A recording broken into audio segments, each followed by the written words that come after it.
about finding the why. So with the organizations I lead, I keep coming back to why, because it's the why that drives the purpose we have in place, our vision, our values in what we do. And by focusing on the why, we can bring a culture together around a mission.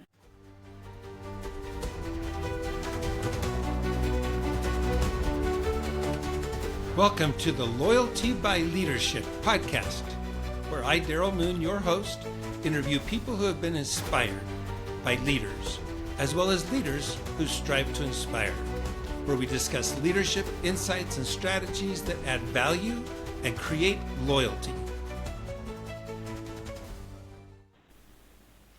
Wonderful. It's good to be with you today. It's a pleasure to introduce a good friend of mine who I've known for many years, Matt VanderKooi, who is the COO of Solve Global and the CEO of New Life Physical Therapy. Matt, thanks for being with us today. Yeah, my pleasure, Darrell. Thanks for having me.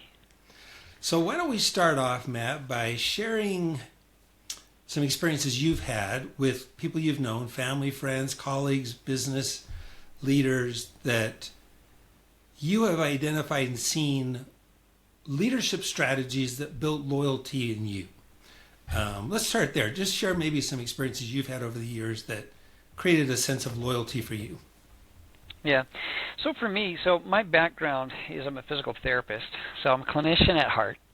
And the first leaders that really had a strong influence on me were clinicians that innovated. One, his name was Earl Pettman. Another was Gary Gray. And those two guys, they were innovators. They weren't afraid to buck the status quo. They weren't afraid to put out new ideas and test those new ideas. So being mentored by those two gentlemen clinically, and seeing their innovation and their willingness to step out really had an influence on me. Another leader is a clinician, but a business leader as well. He was part of starting a physical therapy business that grew up to 1,500 employees.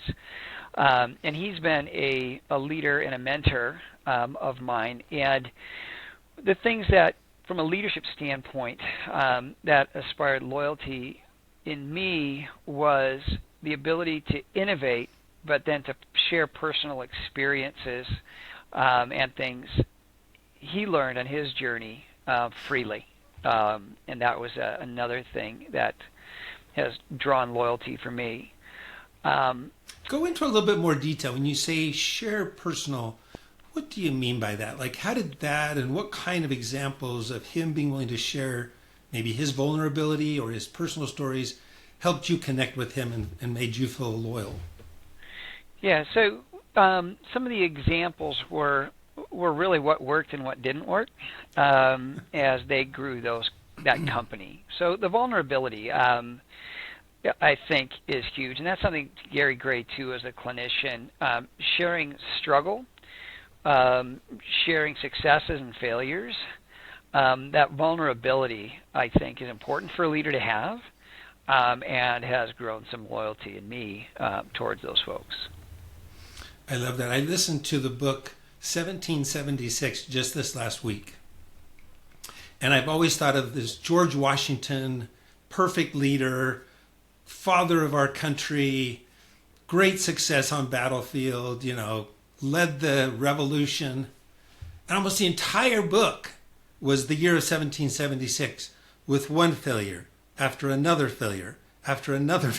It's like I'm looking at this book and going, is this ever going to get any better?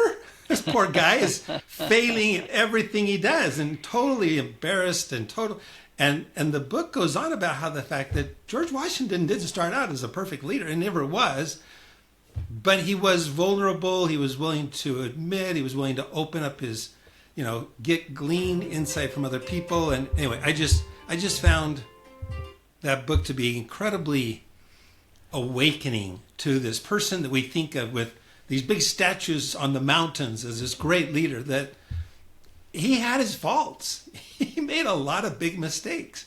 And of course, at the very end, the last story, at the very end of 1776, is George Washington leads across the Delaware, and they take over the town of Trenton or whatever. And it was like this, the turning point of the Revolutionary War. But I started wondering if this is ever going to get any better. It's like, is this book just going to keep talking about George Washington's faults? Well, isn't that funny, though? Leadership, business, transformation of healthcare. We often see the Facebook social media version where you just see the end of the voyage. And the reality is, for everyone, there is multiple failures along the way that you learn from. And if it weren't for those failures, you wouldn't finally hit the success. So. That's true. Yeah. That's true. Anybody else that comes to mind, just in terms of leadership styles that you recognize in other people that have created great loyalty for you? So you've talked about innovation, being willing to step out. You've talked about being willing to be vulnerable. Anything else come to mind? Yeah, well, I would say, again, on the innovation side, so in my later life, my first part was all about being an expert clinician, but my life now is a lot about some still in the clinical side of things, but a lot of it has to do with the desire to transform healthcare and provide affordable access for needed care, so that we lower costs for employees and employers. And the beautiful thing is it's a win-win.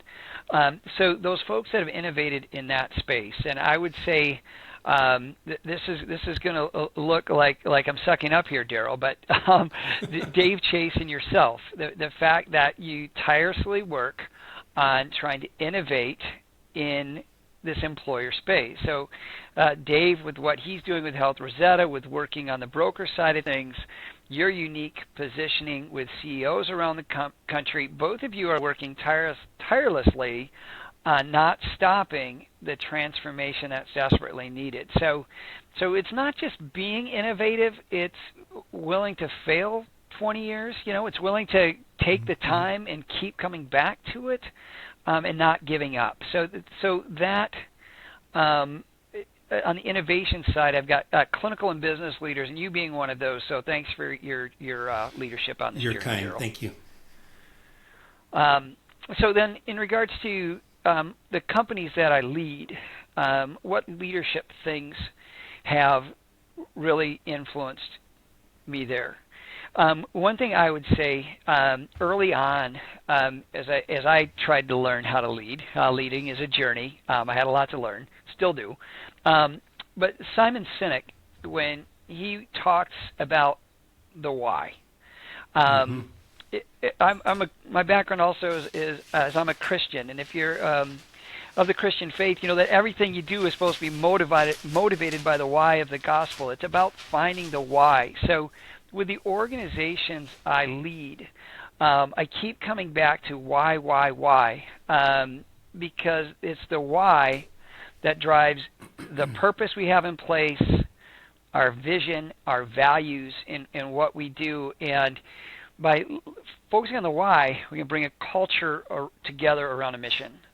So that's something I really focus on in the organizations I lead. And so Simon Sinek, Don Miller's another one that really influenced me to continue to come back to mission, values. And I thought, well, I've already talked about that, a number of times, but now I come back to that all the time and make sure that our team is on the same page. And I'd say, lastly, Dave Ramsey with Entree Leadership, that group, he talks about pulling your people versus pushing them. And again, you gently pull by continuing coming back to your why, I think. So I think it all comes back together when your team is aligned around your vision, your values, and your why. I think that creates a winning team to get through the failures, get through the challenges, and get to that success. And I would agree with you. Almost every successful company has had to create passion amongst their team for the why. Yeah. And it could be any kind of a company, but what is the real purpose of the company? Some of them are more heartfelt than others, but still you can build a passion around your purpose and your why that pulls the team together to work together. Even though everybody's doing a different job, if everybody understands the why, people are more likely to be on the same page. So I love that. Yeah, I think you're straight. Yeah, you're spot on. I think also what I've tried to do is help people understand where they fit individually in that why, in that purpose. In regards to if you're day-to-day working with clients, if you're working behind the scenes in billing, if you're working behind the scenes in setting things up, sales, marketing, it's all an integral part of that overall mission and trying to help everybody understand.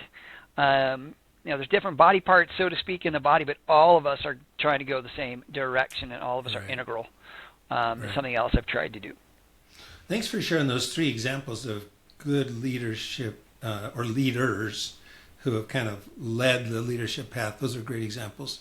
Tell me now, as a leader, as the COO and CEO of a couple different companies, what are some things you try to implement amongst your teams, maybe including the things we've talked about, to build loyalty? Where employees, because every day employees can choose to leave. It's like every day employee makes the choice to come to work. Whether they're working from home or they're working at a clinic, they make a choice to come to work. And that's a big part of a leader's job, is to create an environment where they want to get up and come to work. What are some things that you've tried to implement to create that loyalty? Yeah, well, so I can tell you a mistake I've made that will kind of help see what I try to do. So there's a book that I was turned on to in my CEO group of Vistage, and our chair of this group, I shared with her in a one-on-one.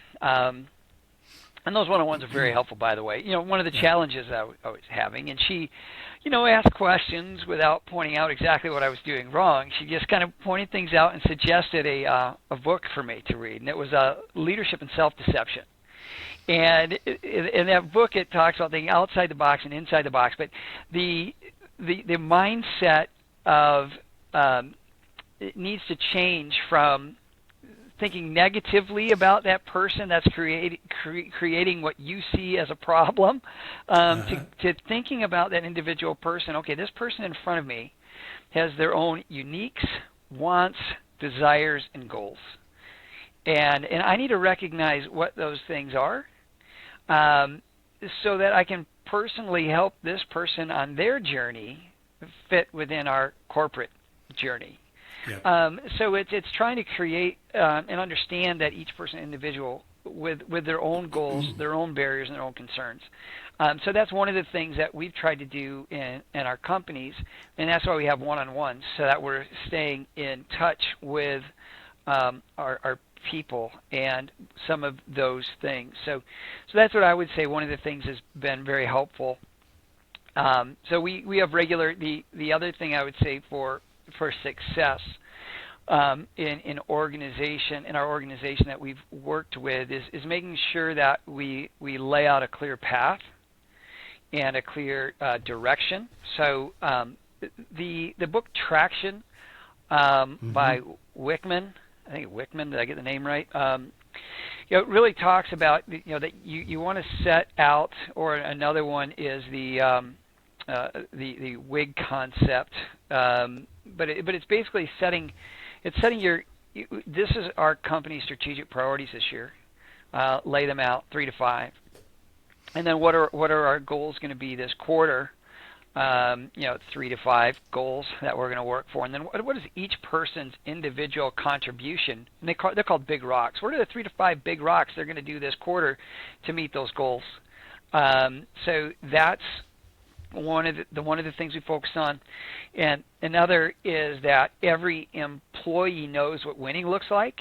This is kind of an entree leadership thing, that people know in our organization what winning looks like. So what are the key result areas they have? What are they accountable for? And then in our one-on-ones, we talk to them about how they're winning, how they're doing, and then we try also to give meaningful rewards around that. So what's interesting is we have this conversation, Darrell. I just kind of think about how we succeed, how we're successful. It's all about standing on the shoulders of others and trying to take what you learn and apply it. And there's just such good stuff out there that you can learn from and apply. Can we go back to something you said a few minutes ago, which I loved, and that is finding out what winning looks like for each employee in their own personal journey. I think that is so huge. So often companies want employees to see what their vision is and adhere to the company's winning vision, but lose track of the fact that that individual has their own personal goals. They have their own aspirations, and what you want is for their work at your company to help them reach their own personal goals. And I love the Go Giver book. Are you familiar with that book? I'm not. It's a wonderful book about this principle that if you want to succeed personally or professionally, always expect to give more than you expect to receive. And in a business sense, that means being as interested in the employees winning their journey and reaching their goals and aspirations as you are interested in them helping you reach the company's goals. Does that make sense? So I love that you brought that up. I think that is such a, in fact, of all the loyalty strategies I'm aware of, I think in many cases, nothing will create more loyalty than for your employees to feel like you're interested in their personal journey. I have a CEO client that blows me away in terms of what he does. So, as you know, one of the things my company provides is coaching, and it's coaching to help people reach their personal success, whatever that is. Well, he not only pays for each employee to have a personal coach to help them reach their own personal success, but he pays them an incentive every month to work with that coach. You're like, whoa, you're that interested in me getting my personal success that you're willing to pay me to work with a coach to help me reach my personal success. And then he goes one step further. He says, I will reimburse you up to $1,000 every year towards your efforts to reach your personal successes. That's awesome. Well, so one thing I would say, Darrell, on that, I would say what you're talking about with that Go Giver, that is my journey as a leader. Leadership and self-deception is along the way, right? I mean, I would look at a person and go, okay, I'm an achiever on my strength finders. I want to get things done. I'm an activator. I want to go get it. I want to get it done. And the problem with that is I sometimes look at the person with an issue as a barrier for me achieving my goals, and I would go, wait a minute, so being turned on to that. But I also think in our organization, I think we've done a really good job with the Wickman stuff, laying out the company's goals, where I think we are now focusing on, and I wish I would have said we were focusing on this. My physical therapy company's over 20 years old. I wish I could say we did this 10 years ago, 15 years ago, but we didn't. This is over the last year or two. But we're looking at customized personal growth plans for everybody that comes in our organization. What's your customized personal growth plan? And that, again, that's just a win-win. Our organization, our physical therapy company, our goal is to empower people in mind, body, and spirit to thrive moving through life. So it's about empowering. And it's easy when you're a clinician to think about how you can empower your people, right? But as you think about how do I empower my team, there's something too where they're going with that Go Giver book and customizing a growth plan. Yeah, and that's our from our leadership journey. That's what we're focusing on now. Nice. At our physical therapy companies. Are you familiar with the book It's Your Ship? I'm familiar with Turn the Ship Around, but not It's Your Ship. So it's a book about a real story, not a fictitious story, about an admiral who was the youngest admiral assigned to a battleship. And it was the worst performing battleship in the Navy. There's got to be around 100 battleships, right? And so they assigned this young, new admiral to this ship. And it's like one of the newest ships, so it should be outperforming the old ships like crazy, right? So he gets assigned to this ship, and he applies a lot of the Edwards Deming continuous quality improvement principles of servant leadership. But one of the things he does is he meets with each person on the ship individually. on a regular basis. And he says, look, nobody stays on a battleship for their entire career. It's like it's a 3 or 4 year journey and you're going to be gone. So what do you want to be when you leave the battleship? Do you want to be an engineer? Do you want to be a plumber? Do you want to be an electrician? Do you want to be a manager? What are your long-term career aspirations? And let's make sure that your experience on the ship is preparing you to do that. Well, imagine the loyalty he builds within his team where he's wanting them personally to be prepared for their next career job. And then he simply says, how can you help me be the best performing battleship in the Navy? So he starts with, how can I help you be successful? The go-giver principle. Now, what are some things that we can do? And one day this sailor says, Admiral, do you know how many times we paint the ship every year? And the Admiral's like, gosh, probably about once a month. Every time we go into a harbor, every time, we've got a visiting admiral or something, we paint the ship. And imagine this sailor probably painting the same area of the ship every time, right? He's stroking the same section of the ship every time he's painting the ship. And what is he painting? Well, he asks the admiral, have you ever heard of stainless steel? And the admiral goes, well, yeah, I've heard of stainless steel. And he's like, well, Admiral, if we could change all the bolts and washers and nuts on the ship to be stainless steel, I wouldn't have to spend all day, every day, painting the rust streaks.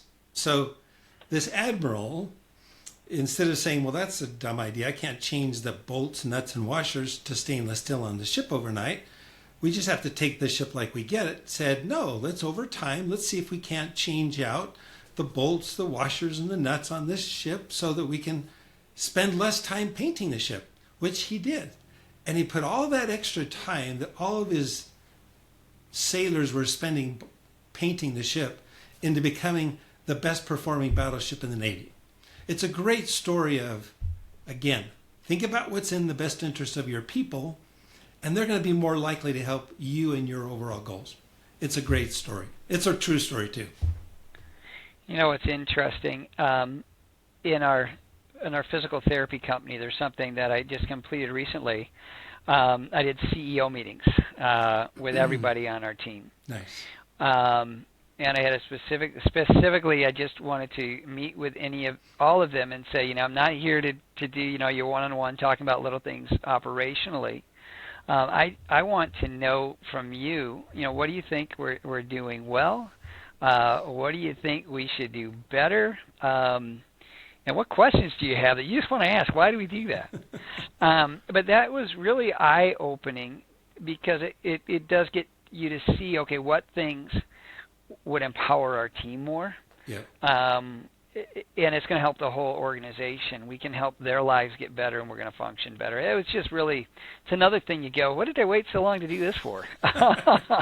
So that was good. I love that. I love that. Are you familiar with Edwards Deming?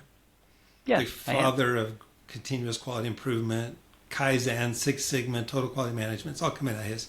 Well, he has his 4 basic principles. If you take all that Deming talks about, all 14 points, and you boil them down, it's who's the customer, what does the customer want. I actually stopped and deleted that thing, and it still started up. So anyway, Edwards Deming asks for 4 simple things. Who's the customer? What's going to delight the customer? What are the processes within your company that you can be monitoring that measure how well you're doing at the processes that most impact delighting the customer? And when you find variance in those processes, put the people closer to the process, be a servant leader, give them the resources that they need so they can fix the process. It's the basic elements of almost all leadership today. It's how you achieve the best net promoter score. It's how you achieve, best Google ratings. And yet it's such a simple thing. And I love that Deming teaches, don't always assume that when you define the customer, that it's the person who buys your product. Because within any organization, there's actually 4 very important customers, all of which have to be balanced. There's the customer who buys your product that you're serving, Call that you're served. There's the customer who serves within your company to provide the product, so your own employees. There's the senders, those who send you business, so you can provide the service. And then there's the solvency of the company. Are we bringing in more money than we're spending? Because we can go out of business real quickly serving customers if we're not careful to make sure that we have enough money coming in to cover the cost of what we're doing.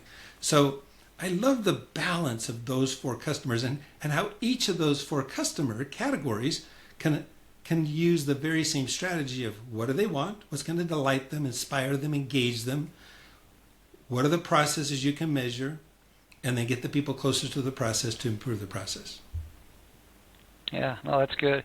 What's interesting too, something that has been more recent, for us as well as, taking the healthcare principle of transparency and applying that in our organization around the business is the customer, and just sharing much more than we would have years ago. Let people know what's going on. Yeah. Even down to margins, and just saying this is what we're shooting for. This is where we're at, and also then educating the team about what does margin mean. Yeah. In regards to what difference can we make in the communities, because without the margin, we don't drive tax revenue, we don't drive any growth, we don't drive being able to help our people, we don't drive the mission. So that's been kind of interesting too, thinking that Deming principle as the business as a customer as well. Yeah. No mission, or no margin, no mission. Right. Yeah. Awesome. Well, Matt, is there anything else you want to share with our listeners today about leadership strategies that create loyalty that just come to mind that we haven't talked about? From another leadership strategy, and I'm kind of learning as we're talking actually as well, which is kind of cool. But when somebody has an issue, our job as leaders is to help take down their barriers, but it's not to own their problem. Right. Their problem is that they take in. That they take in is still their problem. I remember a story that Dave Ramsey talks about. He goes, "Yeah, my organization, people used to come in into my office with their problem and throw it on my desk." And say, "Here," and I would say, "Well, I'm just going to pick this problem up. I'm going to hand it back to you. You hold this problem. You cuddle this problem, and then maybe you step out a bit, and then maybe you come back in and talk to me about your problem, some potential solutions that you think might work on this problem, and then let's solve it together." I think sometimes as leaders, you want to be a servant leader as well. That's another thing that comes back to my Christian faith, is I want to be a servant leader. But being a servant leader doesn't mean that you're doing it for everything for your people. You're trying to empower them. You're trying to take down barriers for them. So that's been that was a good kind of a good metaphor that Dave Ramsey talks about. So it's our job is to be a guide for our team, serve them by guiding them, mentoring them, coaching them. I think that is another leadership strategy that we've tried to work on in our organizations. I love that, because everybody's going to have resource limitations, everybody's going to have barriers to get over, everybody's going to have challenges to do their job, and this idea of servant leadership isn't to take it over.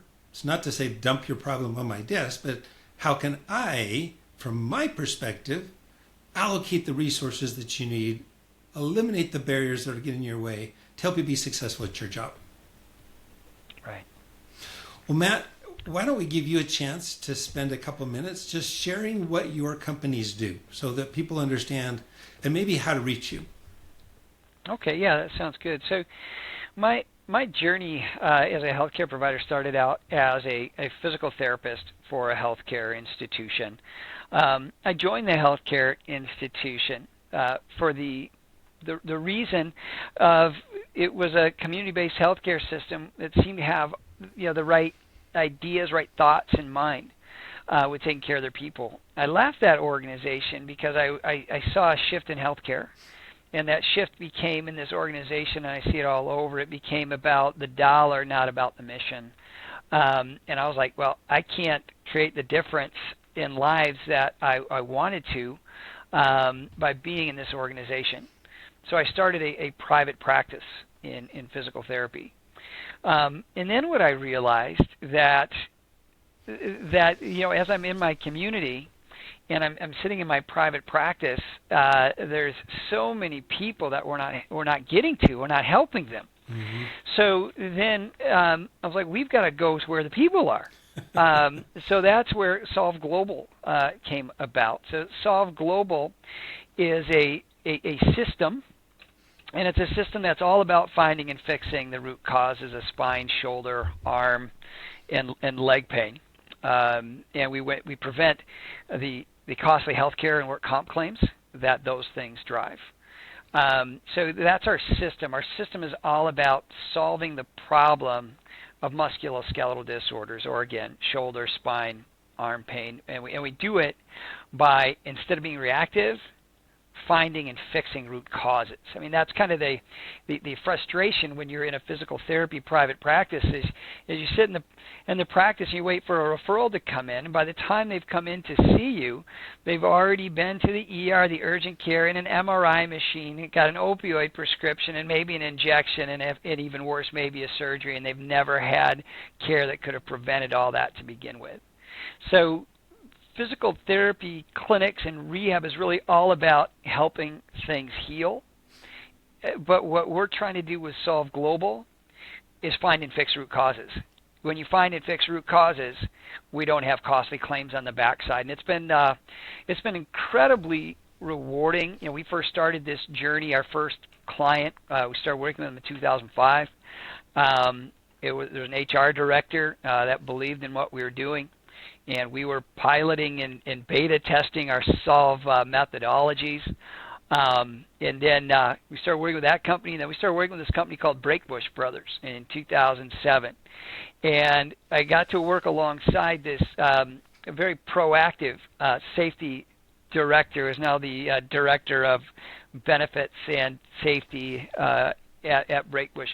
But he would go, okay, so I see what you're doing with your Solve system. We started working with him. He goes, what about this? What about that? What about this? So we started kind of using our key companies to help us do better at solving this musculoskeletal problem. And we built this system that allows us to find risk down to the shift, department, position level, and find out what's the greatest risk that shift, department, position has, and what's driving it, root cause. So we can say your first shift, line 7, line workers have greatest risk for low back claims right now, and it's related to reaching, so that we can solve that population health issue. But then we can also identify individuals that are having risk.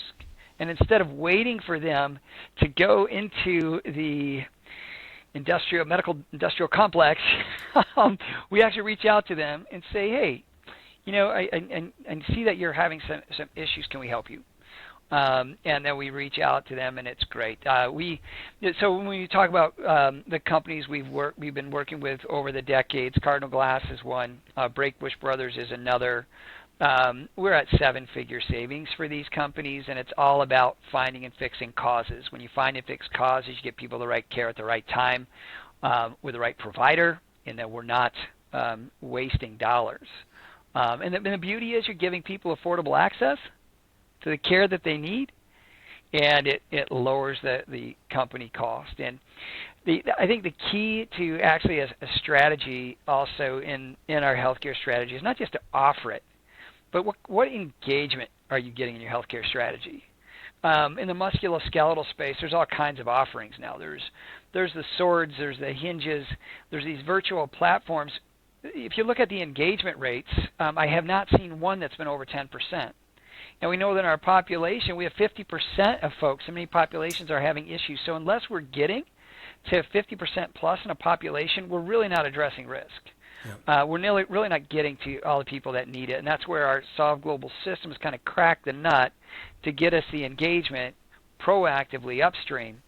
So you can tell I'm very excited about this strategy because we give people affordable access with results at work. So it's been fun to be on the innovative journey on this one part of healthcare, which is musculoskeletal disorders.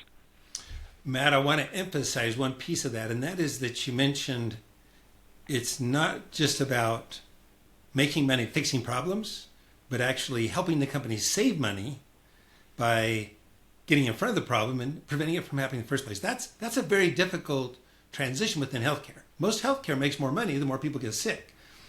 Tell us a little bit about how you partner with companies so that it's a win-win for you and them by helping them drive down their cost.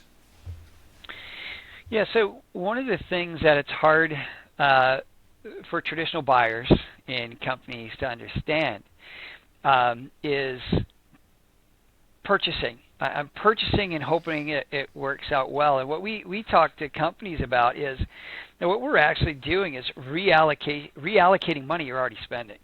Instead of taking these dollars and giving a blank check to our employees and saying, okay, go into the medical industrial complex and buy what you want and we'll pay for it.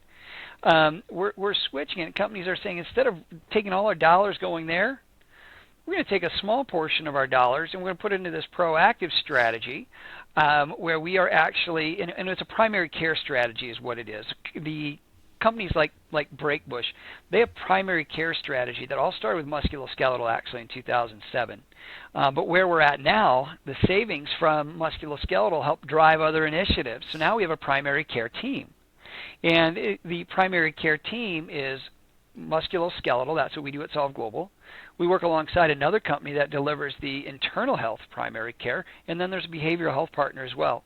And the company pays for all of that with a fixed fee. So we charge a fixed fee for folks, so we are paid to keep their people well, and we're accountable to that. At the end of the year, we have reports we deliver, and we show what value is being created, and we show that quarterly throughout the year. But we are accountable to outcomes, and when you partner with a provider that's accountable to outcomes, you're not getting paid more the more you do. Right. You're getting paid a fixed fee to keep our people well. Do it as well as you can. The whole model switches. Yep. How the whole system is designed switches. The whole thing in regards to the medical system is it's all about maximizing payment from the insurance companies. Really, that's what these systems are designed for. And we started over and said, we are going to design a system based on this model that we're going to get paid a fixed fee to keep people well, and we're going to design everything around that.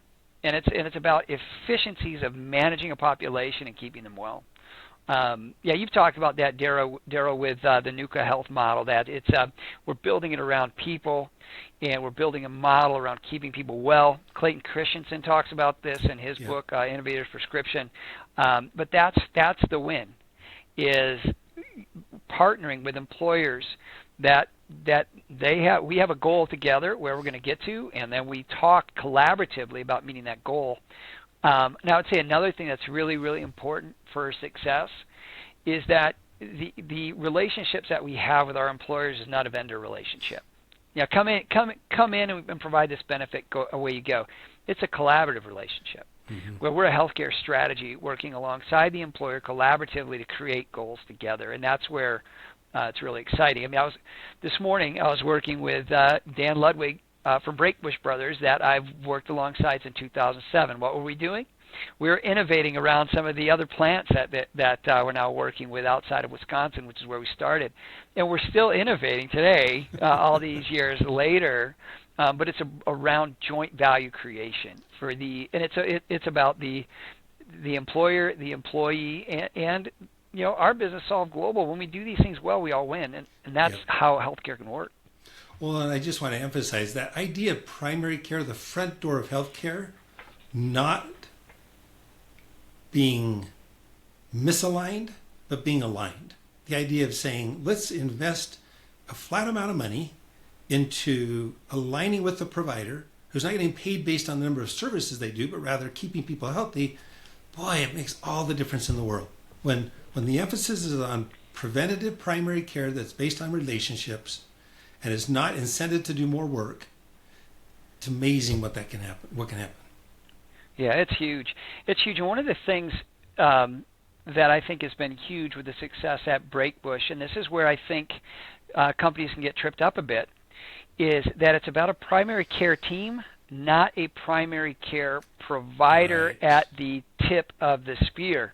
Yep. A primary care provider is not trained in finding and fixing the causes of musculoskeletal disorders. They're trained to refer, prescribe, and order tests. That's what they're trained in around musculoskeletal. It's not their expertise. Same thing with behavioral health. Right. We need a primary care team where each part of the organization, each part of that team says we're going to be best in the world at this. Yeah. It's not fair to primary care to say we expect you to take care of all these things. There's too much knowledge. They can't do it. Nobody can bring all that knowledge together. So Darrell, you started talking about that with the aspirational health group with the NUCA system. And we've been working with that with Breakbush. We really started that primary care team approach. That was probably about 11, 12 years ago. But that's really where you start looking at Breakbush and how they're doing. That primary care team is driving premiums to be $1,500 less today than they were in 2014. Which is amazing. Yeah, but it's that primary care team and that focus on best in the world. And I almost made a mistake years ago. I said, okay, our customers need, we started with musculoskeletal. And our customers said, well, we also want to now expand to internal health. Can you do that? I said, oh, yeah, I can do that. So I started to hire nurse practitioners.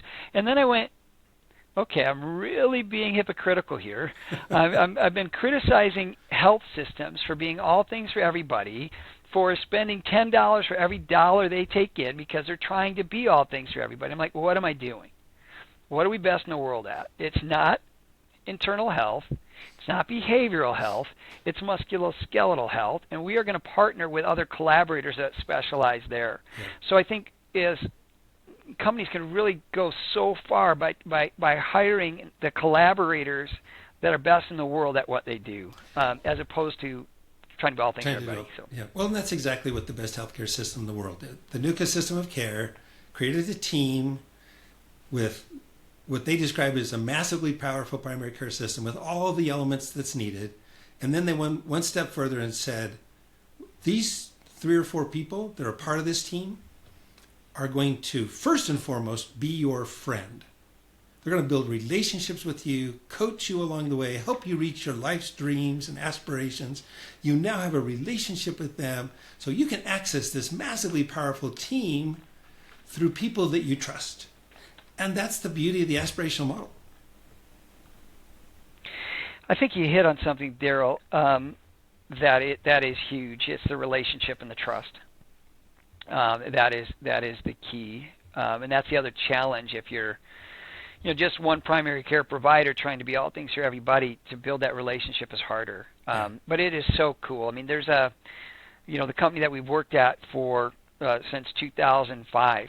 There's people retiring now that I worked with back in 2005, and it's about high fives. It's about saying hi to their wife, saying hi to their kids, but it's also about knowing them personally and what's been important to them. Yeah. So you're alongside their journey. You're supporting their journey, their aspirations, and that's where I think what you're sharing on the aspirational health side of things. And I've actually brought that mindset, Darrell, that you share so openly. I brought that back into our teams.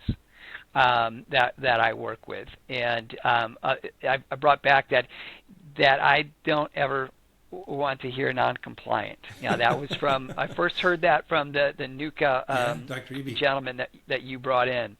It's not about non-compliance. It's about the provider not coming alongside that person and their aspirations. So, huge stuff there. Well, Matt, thank you so much for your time today. Thanks for sharing all your wisdom and your experiences and what creates loyalty for you. I appreciate it. Thank you so much. Yeah, my pleasure, Darrell. And people can reach me at mattv@solveglobal.com. They can get more information on what we do at solveglobal.com. But it's a pleasure to talk about what we're both passionate about, and it's just a fun journey to be on, trying to change the world and take better care of people. Nice. Thanks again, Matt.